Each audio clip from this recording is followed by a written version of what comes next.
When the war began, few places in the world believed America could build an arsenal fast enough to matter. Across the Atlantic, inside dimly lit engineering rooms in Berlin and Tokyo, analysts scoffed at the idea. They claimed the United States was too slow, too disorganized, too used to peace. A nation of amateurs, one Axis Industrial Observer wrote. They cannot build for war. But in early 1941, something strange began happening in the quiet fields outside Ypsilanti, Michigan. Surveyors walked across frozen farmland, engineers unrolled blueprints on the hoods of muddy cars, and a single name kept appearing on those papers: Willow Run. At first, no one took it seriously. Journalists described it as a fantasy factory, a plant so big it sounded impossible, a place where Ford Motor Company claimed it could mass-produce the B-24 Liberator bomber the same way it produced Model Ts, not by hand-fitting metal, but by assembly line. Military officers doubted it. A bomber wasn't a car. The B-24 had hundreds of thousands of parts, complex wiring, delicate control surfaces, oxygen lines, armor sections, components normally built by specialists, not workers who had never touched an aircraft before. Axis intelligence officers laughed openly. Mass-produced bombers? One German report read. The Americans have no understanding of industrial discipline. Yet every week more materials arrived at that empty field. Concrete mixers rolled in, steel columns rose from the mud, rail lines were extended, and gradually an outline appeared on the horizon. A building so huge, locals joked it needed its own weather report. Inside the War Department, a quiet question began forming. What if Ford could actually do it? What if a factory, one giant unstoppable machine, could build aircraft faster than the Axis could shoot them down?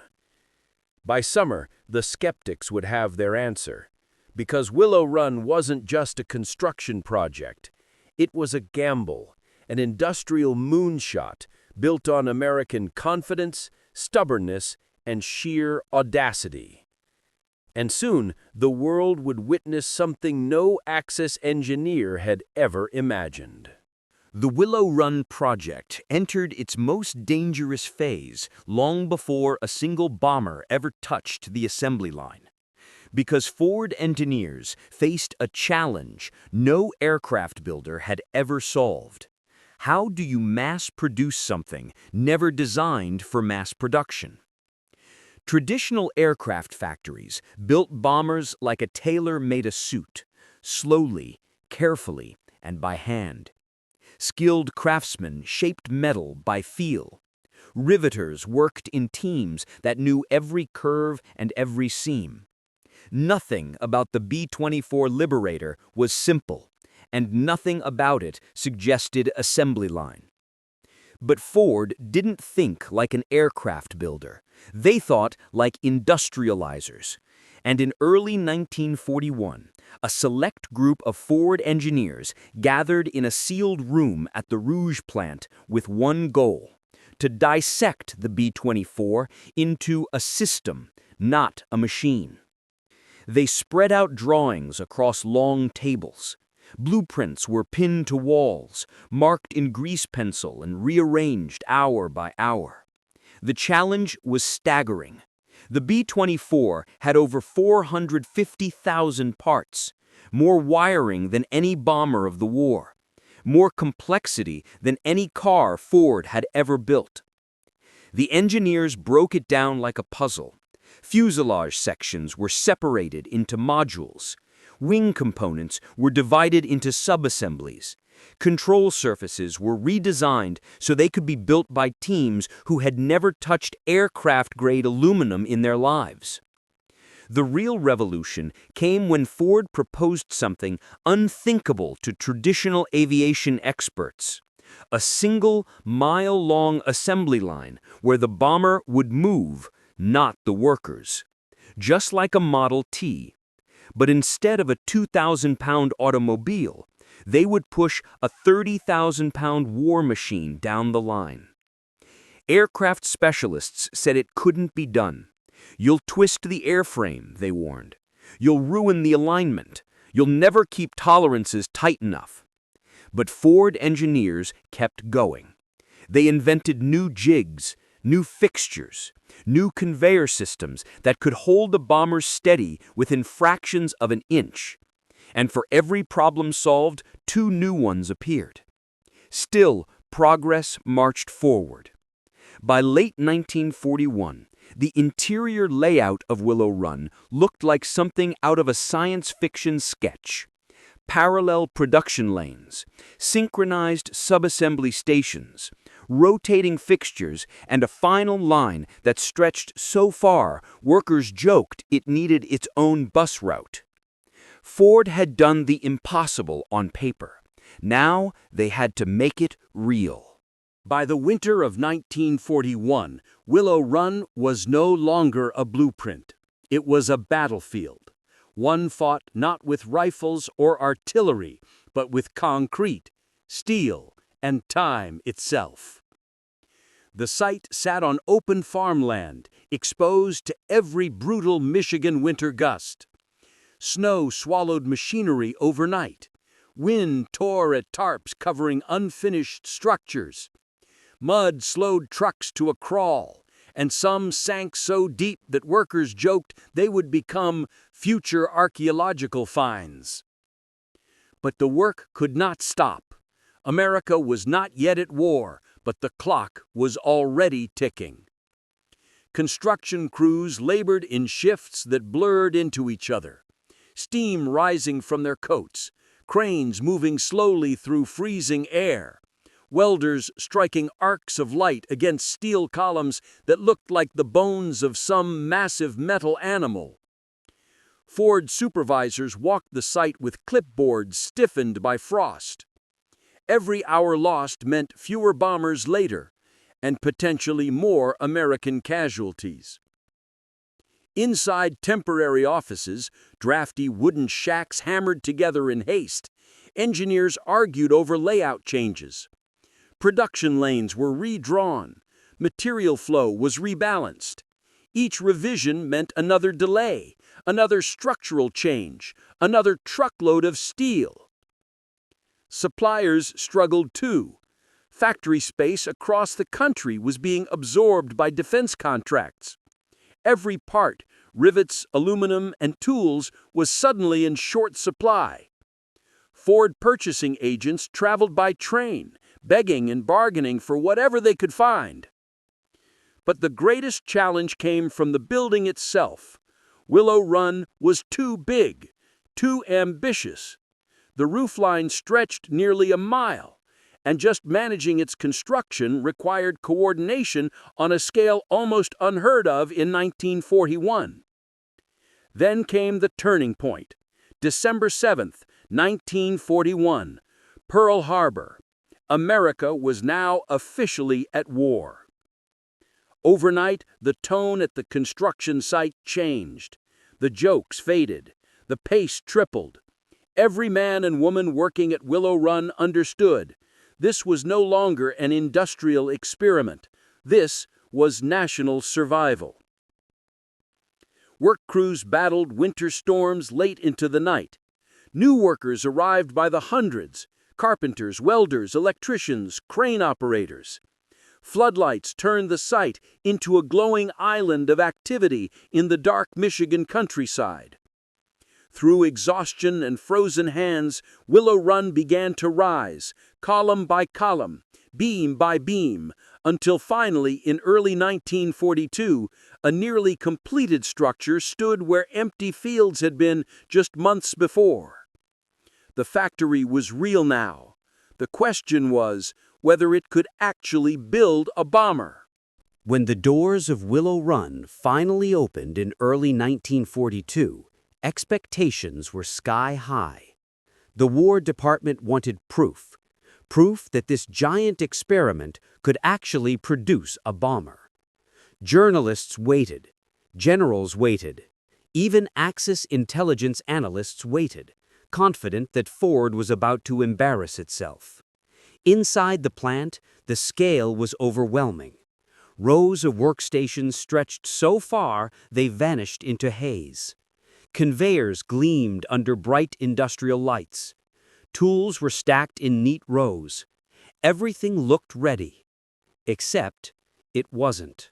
The first attempt to run the assembly line was a disaster almost instantly.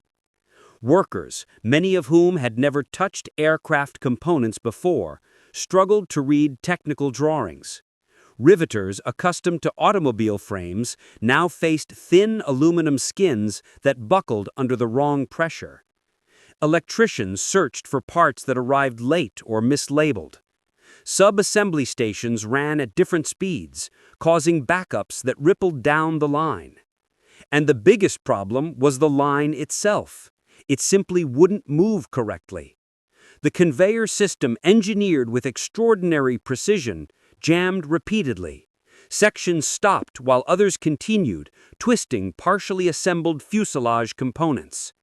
Fixture alignment was off by fractions of an inch, small errors that could ruin an entire bomber. Supervisors shouted instructions over the roar of machinery. Engineers sprinted between stations. Management watched in disbelief as hours passed and the line produced nothing. A War Department inspector, after witnessing the chaos, quietly muttered, "This will never work." Worse still, rumors spread across Washington that Willow Run was a failure, an overbuilt dream collapsing under its own ambition. Editorials mocked the bomber factory that can't build bombers. Some officials suggested shutting it down before more money was wasted. But inside Willow Run, something else was happening. Ford engineers weren't discouraged. They were learning. Every jam, every misalignment, every technical error was logged. Teams stayed overnight collecting data, mapping flow, redesigning fixtures, rewriting procedures. They changed tool layouts. They retimed conveyor sections. They simplified instructions for new workers. In some stations, they tore out entire systems and rebuilt them from scratch. Slowly, patterns emerged. Weaknesses became clearer. Solutions began taking shape. The assembly line run had been a humiliation, but it was also the beginning of mastery. Because Willow Run wasn't failing, it was evolving. And soon the world would see what that evolution looked like. The early failures at Willow Run revealed a harsh truth. The factory didn't just need better machines, it needed a better workforce. And in 1942, that was no simple task. Most of the country's skilled aircraft workers were already scattered across older factories in California, Connecticut, and New York. Willow Run, located far from traditional aviation hubs, had to rely on ordinary Americans, farmers, shop clerks, housewives, railroad hands, college students, retirees, people who had never built anything more complicated than a tractor engine. Ford leadership realized they had to do something unprecedented, create an army of industrial workers from scratch. Training centers were built almost overnight. Huge classrooms filled with chalkboards, diagrams, and rows of metal benches became the new front line of production. Instructors, many veterans of the Rouge plant, taught the fundamentals of riveting, metal shaping, wiring, tool handling, and blueprint reading. Some students picked it up quickly. Most struggled. Aircraft tolerance requirements were unforgiving, and mistakes cost time, money, and sometimes the safety of future crews. But one group surprised everyone: women. As men left for military service, thousands of women stepped into roles once considered impossible for them. They learned fast. Their hands were steady. Their attention to detail was exceptional. Soon, supervisors quietly admitted that many stations ran better when women operated them. By mid-1942, Willow Run had become one of the most diverse industrial workforces in America. Young women in slacks worked alongside elderly mechanics wearing worn-out overalls. Former school teachers stood beside former miners. Grandmothers trained teenagers. Mothers worked night shifts while fathers served overseas. But with this workforce came another challenge. Where were they all going to live? The rural areas surrounding Willow Run had nowhere near enough housing. Workers slept in cars. Some built makeshift shacks. Others traveled hours by bus each way. Traffic jams became legendary, lines of cars stretching for miles before dawn. To solve it, the government built the Willow Run Village. Rows of apartments, dormitories, schools, shops, an entire instant city created to support the factory. It became a community where people from all corners of America gathered with a single mission: to make the bomber that could win the war. Slowly, predictably, and relentlessly, the workforce gained confidence. Stations ran smoother, errors decreased, team leaders emerged. The factory, once chaotic and confused, began to breathe in rhythm. Willow Run wasn't just constructing bombers anymore. It was constructing a new kind of American workforce, one built on determination, diversity, and grit. By late 1942, the pieces were finally in place. The workforce was trained. The factory stood complete. The sub-assembly stations had been reshaped and reorganized countless times. But one question still haunted Willow Run. Could the entire mile-long assembly line finally run smoothly? Ford engineers scheduled a test, quietly, with no press, no generals, no War Department officials, just the factory staff. No one wanted an audience if the system collapsed again. Before dawn, workers gathered at their stations. Riveters tightened gloves. Electricians checked tool carts. Supervisors flipped through checklists worn thin from revisions. The factory hummed with the low tension of a launch countdown. At exactly 6:30 a.m., the command was given. The line moved. Slowly at first, just inches, then a few feet. Conveyors carried the skeletal beginnings of a B-24 forward, passing from one station to the next with a mechanical smoothness no one had ever seen at Willow Run. Eyes widened, hands paused mid-air. People watched in disbelief as the fuselage continued rolling, without jamming, without twisting, without alarms. For the first time since the plant's construction, the system behaved like a system. Then the real test began. Could the sub-assembly units synchronize with the main line? Ford's redesigned jigs and fixtures held firm. Engine mounts aligned. Wing sections joined without force or struggle. Wiring harnesses clipped into place cleanly.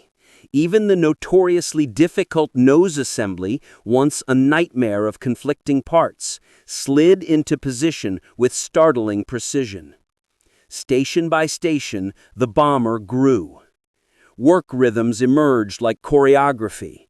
A team of riveters sweeping down one side, electricians threading lines on the other, inspectors checking tolerances with practiced speed. It was still slow, painfully slow by Ford standards, but it was functioning. Then, near midday, as the test run neared completion, something happened that no one expected. A cheer, then another. Soon the entire line erupted in noise as the first fully synchronized test model rolled off the end of the conveyor, unfinished, unarmed, but assembled in a way no bomber had ever been assembled before. Some workers cried, some laughed, some simply stared at the aircraft in stunned silence. The impossible had just become real. Word spread through Washington within hours. What had been dismissed as a fantasy factory now looked like the future of American air power. Willow Run was still far from perfect, but for the first time, Ford knew it could win the race. In the weeks after the assembly line's first successful run, something remarkable began taking shape at Willow Run. Not a sudden miracle, not dramatic leaps, but a slow, steady drumbeat, an industrial rhythm that had once seemed impossible. At first, the numbers were discouraging. A few bombers a month, then a few more, far below what the War Department expected, and nowhere near the aviation output of California's established plants. But inside Ford's management offices, no one panicked. They knew what the critics didn't. Once an assembly line finds its cadence, production accelerates exponentially. Improvements started small. Tool carts were rearranged so workers walked fewer steps. Rivet guns were modified to reduce hand strain. Material flow was streamlined, reducing the number of forklifts clogging aisles. Stations were balanced more precisely. No more long waits at one section while another rushed ahead. Then came the flow boards, massive panels charting every minute of production. If a single station slowed, managers saw it instantly. Fix it before it spread, that was the new rule. Workers mastered their tasks too. Repetition bred speed. Confidence replaced hesitation. Teams communicated with hand signals, shouts, and instinct. Some crews even innovated on their own, improving methods, inventing shortcuts, proposing new jigs. The bomber count climbed. Still slow, still not enough, but rising. Then, in early 1943, a breakthrough rippled across the factory. Ford engineers installed a redesigned fixture system for the center fuselage, one of the most difficult sections of the B-24. The old system required careful manual adjustment. The new design snapped components into perfect alignment automatically. The effect was immediate. Bottlenecks vanished. Stations downstream suddenly ran smoother. Workers found themselves waiting less, producing more, moving faster without realizing it. Production jumped. Where once Willow Run struggled to complete a handful of bombers, now the numbers doubled, then doubled again. The War Department noticed. General Henry Hap Arnold remarked that if Ford kept this pace, Willow Run might actually become the industrial weapon America had dreamed of. But the factory wasn't finished, not even close, because the greatest transformation, the moment that would shock the world, was still ahead. What Willow Run had achieved so far was impressive. What it was about to achieve would be legendary. By mid-1943, Willow Run no longer resembled the chaotic, uncertain experiment it had once been. Something profound had happened inside its mile-long walls. Something even Ford's most optimistic engineers had not fully predicted. The factory had found its stride. The transformation revealed itself, not with fanfare, but with numbers. First, 5 bombers a week, then 8, then 12. And each increase rewrote what experts believed was possible for wartime production. Across the ocean, Access analysts were stunned. Their earlier reports, claiming American industry lacks discipline, now looked embarrassingly naive. By late summer, those same analysts quietly warned their superiors. The United States is beginning to outproduce the world. Inside Willow Run, everything ran with almost mechanical precision. Flowboards flickered with updated metrics. Station chiefs barked orders. Conveyors carried the growing bones of liberators forward in an unbroken river of metal. Workers, once inexperienced newcomers, now moved with a confidence earned through repetition, endurance, and shared purpose. But the true miracle came in early 1944. Ford had solved the final major bottlenecks: a redesigned wing spar assembly, improved oxygen system routing, and a new method for pre-fitting wiring harnesses before installation. These changes unlocked a production speed no one had ever witnessed in aviation history. A bomber every 63 minutes, then every 60 minutes, and finally, at the peak of Willow Run's power, one complete B-24 Liberator rolled off the line every 55 minutes. Not per day, not per shift, per hour.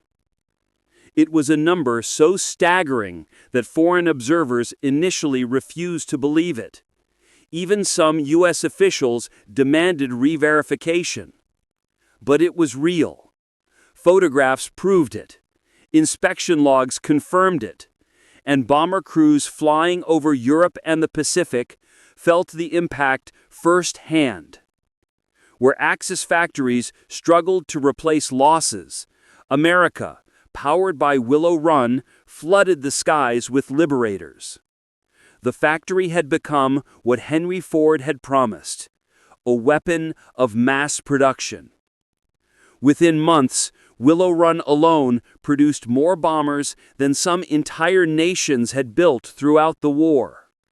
Its scale, its speed, and its audacity reshaped the global balance of power. The world had never seen anything like it. The effects of Willow Run's breakthrough were not confined to Michigan. They were felt thousands of miles away, over the Ruhr, across the Pacific, and in every theater where air power shaped the war's momentum. Before Willow Run, bomber losses were a painful reality. Every mission risked depletion. Every damaged aircraft meant weeks of repair or a permanent write-off. Axis commanders counted on this. They believed attrition would outpace American production, grinding down the Allied air fleet until offensive operations stalled. But by 1944, those calculations collapsed. Squadrons that once struggled to keep enough aircraft serviceable suddenly found their airfields filling with brand-new Liberators. Maintenance crews joked that Willow Run must be connected directly to their hangars. Pilots who had flown patched-up, battle-worn bombers now strapped into machines so new the paint still smelled fresh. Across Europe, German officers began noticing something unsettling. No matter how many American bombers they shot down, more returned the next day, sometimes even more than before. A Luftwaffe intelligence memo captured the growing alarm. The Americans replace aircraft faster than we can destroy them. Willow Run had tipped the scales. Its output strengthened the Allied strategic bombing campaigns. More B-24s meant deeper penetration into German industrial zones. More escorts, more reconnaissance, more supply drops to partisans, more anti-submarine patrols across the Atlantic, tightening the noose on U-boats that once prowled with confidence. In the Pacific, Liberators extended reach across vast ocean distances, supporting island-hopping campaigns and cutting Japanese supply lines. Each new bomber represented crewmen who could fly farther, hit harder, and return safer. But Willow Run's impact wasn't measured only in missions or targets destroyed. It was measured in morale, in the quiet assurance felt by airmen who knew their losses would be replaced quickly, reliably, endlessly. America's enemies had underestimated something fundamental, not just the nation's industrial potential, but its ability to learn, adapt, and scale with terrifying speed. What began as a mocked experiment had become a strategic hammer, one that reshaped the war's industrial landscape and left Axis planners groping for answers. And yet the story wasn't over, because the final chapter of Willow Run's legacy was not written in steel, but in the lives it protected. When the war finally ended, Willow Run's engines did not fall silent at once. Workers filed out slowly, many for the last time, pausing to look back at the towering structure that had consumed their days and nights. For 4 relentless years, this factory was more than a workplace. It was a battlefield of steel, sweat, and determination. By VJ Day, Willow Run had produced over 8,600 B-24 Liberators, more than any other factory in the world. It was a number that historians still struggle to comprehend. A single plant, built on a Michigan cornfield, had outproduced entire nations. But numbers alone couldn't capture Willow Run's true legacy. In the months after victory, military analysts studied the Allied industrial surge and concluded that America's strength did not come merely from resources or manpower. It came from a new idea, that even the most complex weapons could be built with assembly line efficiency. Willow Run had rewritten the rules of war production. Before it, aircraft factories were artisanal workshops. After it, they were precision-driven systems capable of scaling faster than any enemy could counter. This shift reshaped not just aviation, but post-war manufacturing itself. Cars, electronics, machinery, even modern logistics all carried echoes of Willow Run's methods. Its workforce left a legacy too. The women who riveted wings and wired cockpit panels became symbols of a nation's transformation. Their contribution sparked social change that echoed into future generations. Many returned home after the war, but their presence in industry proved a point that would never again be dismissed. They had built the arsenal that defended the free world. And then there were the workers who stayed, those who moved on to the booming post-war automotive industry, bringing lessons learned from the bomber line to Detroit's reborn factories. Even decades later, pilots who flew B-24s would speak with gratitude, knowing each mission, each return to base owed something to that mile-long miracle of steel and motion. The Axis had once mocked America's industrial power. They claimed it lacked precision, discipline, and resolve. But Willow Run answered them, not with words, but with a thunderous, unbroken stream of liberators rolling into the sky. Its legacy endures as a reminder of what a free nation can achieve when its people, its industry, and its will stand united with purpose. The Willow Run miracle was more than a chapter of history. It was a promise that when challenged, America could build not just machines, but victory itself.